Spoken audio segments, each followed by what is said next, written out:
Ray was a stand-up comedian. It was real important that we have an actress with him, somebody who had a great deal of acting experience that would make Ray better, that he had somebody to bounce off of. It's not just the wife. You don't want to just have the wife, the kind of, oh, hi, dear, let me get your dinner. We want her to be a three-dimensional character. We want her to have a personality. We want her to, be this character who's my wife and Ray's wife, who gives us trouble sometimes and we have to answer to.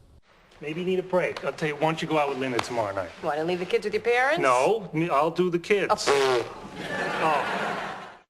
It was pilot season, and I hadn't gotten anything. My husband and I had 2 children at the time, and I distinctly remember sitting out on our back steps clipping coupons to save, 99 cents on 2 packs of ballpark franks. Her agency had called, and I returned the call, and the agent said, what about Patricia Heaton? And in my head I thought,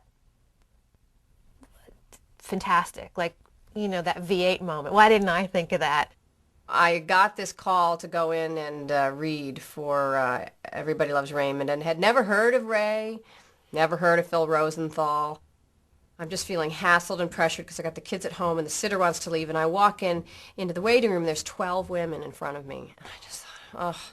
I think we saw 200 women for this role. I was flying back and forth, New York, here, having casting sessions, and this is actually the hardest role in the world to cast. And it was about a week before we were supposed to start filming. Yes. I said to all these lovely women, I said, do you mind if I go in first? I'll be really fast, but I have the sitter, I got to go. And they were all so lovely, and they said, yeah, sure, of course, go in.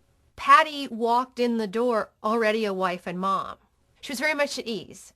I didn't feel like there was an actress there eager for her next job. She was really sort of like, listen, I got to go get my kids. And there was something about that really matched Debra. I went into the room and sat down, and there were all these people in the room who I'd never seen before, and they were so gracious and so lovely. And they said, and of course, this is Ray Romano, and I looked over, and look, we all now know that Ray is a genius and extremely sexually attractive. At that time, it didn't really jump out at me.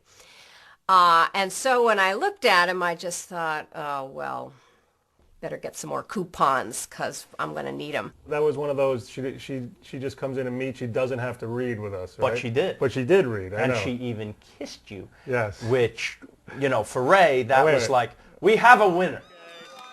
Cookie? I could have come in and sounded like Marlon Brando, but as long as I kissed him, I would be okay. I would get the job, because apparently nobody else would kiss Ray. No, just wait a second. The scene we were doing called for a kiss. Yes. Each actress, interprets that differently. And most of them they sat on my lap for some kiss and would kiss me on the cheek, and she was the first one to kiss me on the lips. And I said, this girl's hired. She seems easy, let's go. Oh! What are you doing here? What are you doing here? We live here. We thought you were in Bear Mountain. Bear Mountain? Who told you that? Raymond!